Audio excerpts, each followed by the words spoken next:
Yeah. Yeah. Muy fuerte.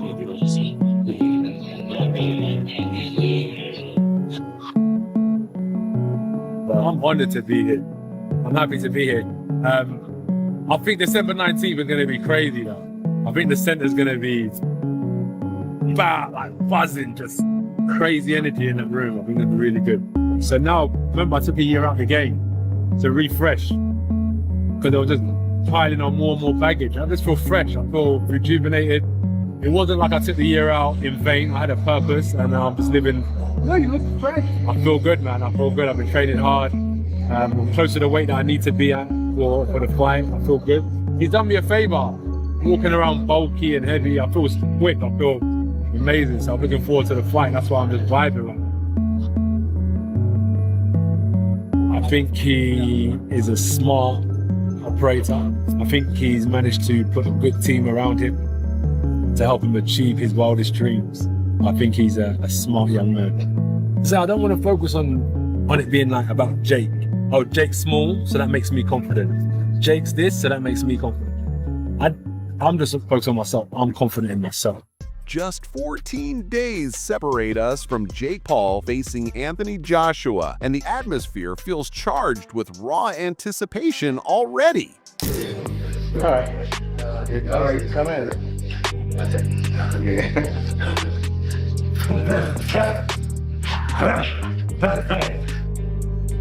Coaches aren't meant to understand that you're tired. Coaches aren't meant to understand that you have emotions. Coaches are just supposed to look at you like you're a machine, and they just want results. I may be tired, but I just got to bite down on my gum shield, because if I can perform to an elite level when I'm tired, imagine what I can do when I'm at rest and when I've got energy. I've been through them days where I'm looking for sympathy, and you just don't get it in sport, but you don't get it. I always knew there could be the most talented fighter out there, especially in our industry. Like, they can't sell tickets, they can't put bombs on seats, they'll never showcase their skills to the world, no matter how good they are. And that's why I say you have to have marketability and you have to have ability. And when you bring those two worlds together, it's a recipe for success. AJ refuses to approach this as just another influencer appearance, training like someone determined to silence every critic before words even leave their mouths begins now. His focus appears unbreakable, zero distractions, pure heavyweight annihilation mindset, as though this represents the fastest earnings he'll collect ever. Simply arrive, land a power shot, and leave the building immediately. So I say I don't think Jake's crazy. He's a realist, he's a logical man, and he wants to fight. He wants to fight good fight. I looked at it and said, wow, this is a great opportunity to showcase myself to the whole world, and God willing, my prayers are answered and I get the job done and I hurt Jake in spectacular fashion, like get a victory. And Jake called me directly. He called me. He didn't call my team. Jake called me. I said, okay, no problem, no problem. Easy money. Not easy money, we'll see. I'll let you know December 19th, December 20th. Yet, here's the unexpected development creeping forward. Jake Paul acts over there believing he's changing boxing forever, carrying around that intense conviction suggesting he genuinely deserves standing inside that same ring beside a past unified title holder. And regardless of our opinions or resistance, that mental strength remains his hidden advantage. I don't think it's necessarily fair to AJ. I just know that I have the power and the timing. It's the shots that you don't see coming that knock people out. And I'm a tricky knockout artist that people don't give me enough credit for. I've won knockout of the year. So he has to be careful. And I do have the timing, the speed, and the tricks up my sleeve to be able to hit a shot on this guy that he doesn't see coming, that can put him to sleep 1000%. He genuinely believes he'll destroy AJ's evening, disrupt the planned outcome, and transform this simple paycheck assignment into the costliest challenge Anthony Joshua has faced while trying to solve with fists. I think it's watching his Dubois fight, watching the Ruiz fight, even watching the Usyk fight, and when you look at it, he's lost to guys who are smaller than him. I think it's his you know, it's his weakness, it's his kryptonite, is the faster guys who don't get hit by his big punches. He's definitely a bit chinny. He's durable, he gets back up, he knows how to fight when he's hurt, and he's still dangerous when he's hurt. But I do see holes where I can land big shots. Emerging from all the hype surrounding Jake Paul facing Anthony Joshua arriving this month, Amir Khan arrives, bringing a much graver caution, emphasizing that this bout transcends just spectacle, it's a legitimate danger. He contends that Jake's circle, particularly manager Nakis, may be forcing him toward a scenario that might genuinely injure him. First of all, I think Nakisa hates Jake Paul because he wants him dead, I think. That's what it comes down to. Me and JB had a meeting with Nakisa and he was giving big ones, which I did not understand. He's not really like, come on. But like, he really wants to see his own friend that he calls my childhood friend hurt. That is wrong, bro. Like, you know what I mean? He's chasing the money. So he's just gone straight to the money and put my man in the firing line against a heavyweight champion who can hurt him and literally cause him problems in the future as well. Claiming it appears like they're pursuing a massive financial windfall above his future well-being. Khan underlines that a heavyweight such as Joshua delivers authentic harm, the type that endures, and different from experienced professionals who spent decades training their frames to withstand impact. Jake originates from an entirely separate world. Khan strongly maintains boxing requires reverence because one perfect strike from AJ, the variety that destroyed Ngannou, might conclude beyond simply Jake's competitive goals. Look, if AJ hits him with a shot like he hit Ngannou and knocked him clean out, I mean, even Ngannou would knock Jake Paul out. But that just shows, like, but you can't mess with the sport. Boxing, you can't mess with boxing. Oh, boxing is a sport that you have to respect. You're always at one punch away from getting hurt, and something bad's gonna happen one day and they're gonna regret it. They're gonna say, oh, why did we take that fight? It's not like they need the money. And if I was AJ, and so a YouTuber come to me who's tiny, who's smaller than me, and weaker than me, and has no experience at all, you think I'm gonna say no to him?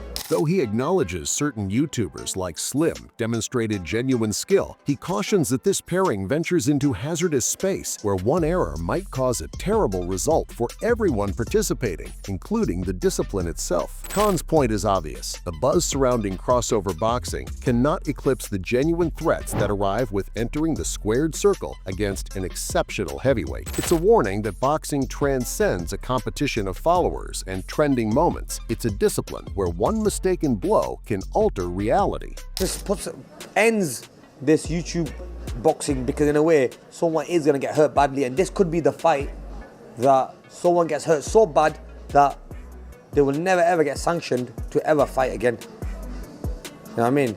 But it's true though, innit, bro? Like, honestly, like, the sport is tough, man.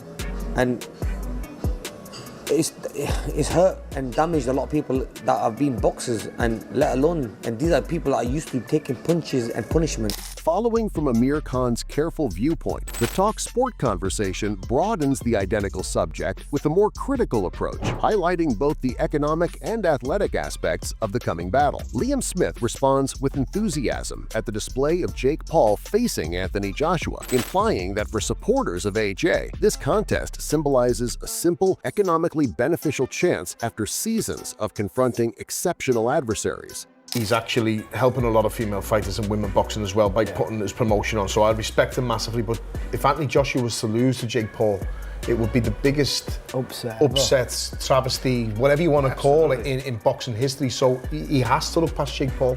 Well, let's hear from Anthony talking to the media in Miami. One of the questions that was put to him was about his lengthy stint outside of the ring. So I took 12 months out of the game, realigned my vision board, and consolidated a lot of things, trimmed down my team, and I said I need 12 months to do that, so I took 12 months out of the game. And from September 21st, if you think about it back then, to now, December, that's 3 months. So most people take about 8 to 12 weeks to prepare for a fight, so this was like a preparation for a fight, basically.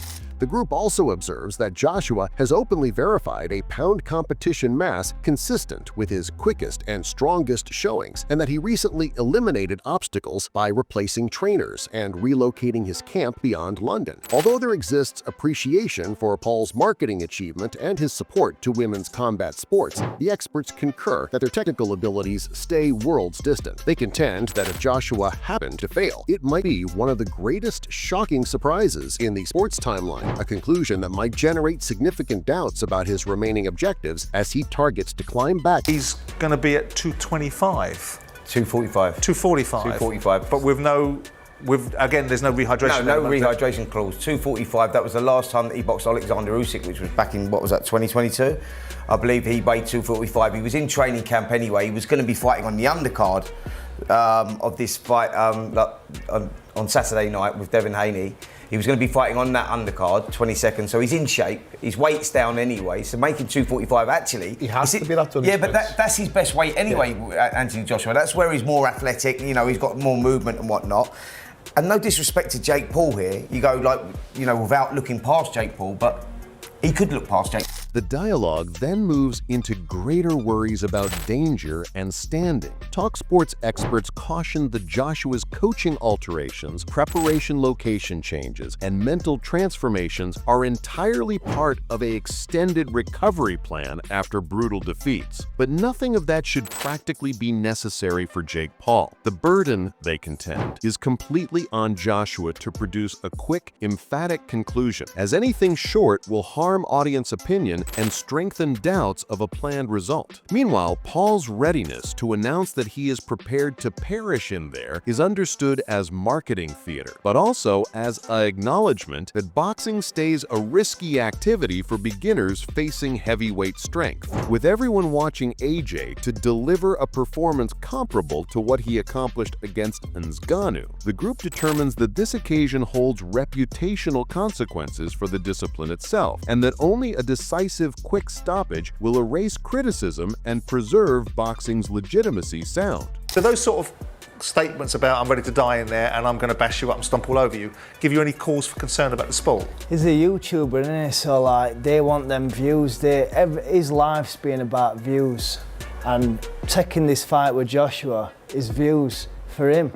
So even if he loses in first round, he can always say I've been in with Joshua. Yeah. So he's at a win-win. It's Anthony Joshua what's under pressure. He's got to knock him out fast. Expanding on TalkSport's worries about danger and reputation, former world title holder Chris Algier contributes a realistic viewpoint from direct knowledge within of the discipline. He clarifies that even following observing the Miami media event, he battles to completely regard Joshua facing Jake Paul as a real authorized contest, a heavyweight ruler confronting a beginner whose primary strengths are commerce and online power instead than superior fighting ability. Algieri mentions that in a legitimate 8-session battle with Ounce's mitts, Joshua's strength, Olympic background, and latest impressive destruction of ngannou create it difficult to envision Paul lasting the first round without strange regulations or limitations are present. He also cautions that Joshua's calm pre-fight demeanor might be assurance or a risky mistake. And although certain supporters call AJ chinny, Algieri rejects that idea. So if it happens, it happens. Boxing is the wild, wild west. Anything can happen, and especially with Jake Paul and his money and his ability to make things happen, it's very, very possible. But I don't see how this fight ever makes it out of the first round. And if it does, then comes into question of, is this a real fight? I mean, have the rules set come out yet? Have we heard whether or not Anthony Joshua has to wear, his boots on the wrong feet, if he can't throw his right hand, if, he has to be, set up to a shock therapy if he throws punches, is there anything said yet? Or is this a real fight? Do we know? 8 rounds, 10 outs gloves, 3 minutes. And it's a real sanctioned fight. A combatant must initially connect a solid blow, and Paul couldn't accomplish that successfully, even versus the diminished Julio Cesar Chavez Jr. Reducing the gap on a genuine heavyweight, Algieri contends, is the actual challenge Paul must answer, and it's one numerous established competitors have struggled to resolve. The conversation then turns to heritage and outcome. Algieri declines the theoretical concept of battling Jake Paul personally, even for a substantial payment, stating his journey deserves recognition, and he refuses to participate in a carnival for attention exclusively. Though he doesn't criticize Joshua for accepting a lucrative recovery match after procedure and a difficult defeat. Nevertheless, the risks are greater for AJ. Inability to finish Paul rapidly would change the narrative from a recovery contest to standing harm, and rumors of a scripted outcome would circulate immediately. Algieri stresses that calling Joshua chinny overlooks circumstances. Being damaged by world-class strikers is different from being exposed to a natural cruiserweight content creator, and even if Paul connects, damaging and stopping a plus-pound title holder is a much separate objective than rocking a lighter, inactive fighter. Algieri says he'll observe partially for entertainment and partially to witness whether Paul comprehends the scale of this tier increase, but he warns directly that the initial genuine heavyweight caliber strike Paul absorbs might conclude the whole experiment. Take the fight. If Jake Paul offered you millions and millions, would you get in the opposite corner to him and have that opportunity? No. No. It's a sideshow. You're probably the first fighter to say that. Yeah, because first of all, I had a real career, and I respect the sport, and you're not just gonna pay me, so use me to come in there and go put this fight together. I'm not an active fighter. I haven't been for almost 5 years. To come off the couch just because of an opportunity, because there's a lot of money thrown at me. Listen, I respect what I've done in my career. Listen, if we were in my career and I was fighting and training and that came up and there was a reason for it, that's a whole different thing. Even Anthony Joshua, I don't knock Anthony Joshua at all for this. He's coming off of a loss. He's coming off of an elbow injury, and he's looking to get back in. This is a perfect get back fight. 8-rounder, and I get to make a ton of money. It makes total sense. And following everything we've learned, icons predicting catastrophe, commentators describing it as spectacle, and Jake Paul grinning like he just solved boxing, the timer is officially counting toward an evening where somebody's complete worldview becomes demolished. Live on Netflix, either AJ enters, delivers one lightning strike, and finishes this YouTube chapter before Jake can even complete his entrance walk, or Jake Paul executes an anomaly in the cosmos so unbelievable that boxing supporters will require counseling and the web will dissolve into a pool of shock. That's the crazy excitement here. Half of us remain convinced this is the simplest earnings of Joshua's career, and the remaining half is quietly worried of seeing the greatest surprise since physics. If Jake can endure the danger area for even a couple rounds, he earns credibility. But if AJ connects that one perfect shot, Jake won't simply collapse down. He'll awaken questioning why the canvas suddenly has 2 satellites. So share me your judgment. Is Jake rewriting boxing legends, or is Anthony Joshua striking him back into the unboxing realm? Drop your forecasts, your bold opinions, your crazy ideas in the replies. And don't ever neglect to like, share, and subscribe to Boxing Signals. See you in the following.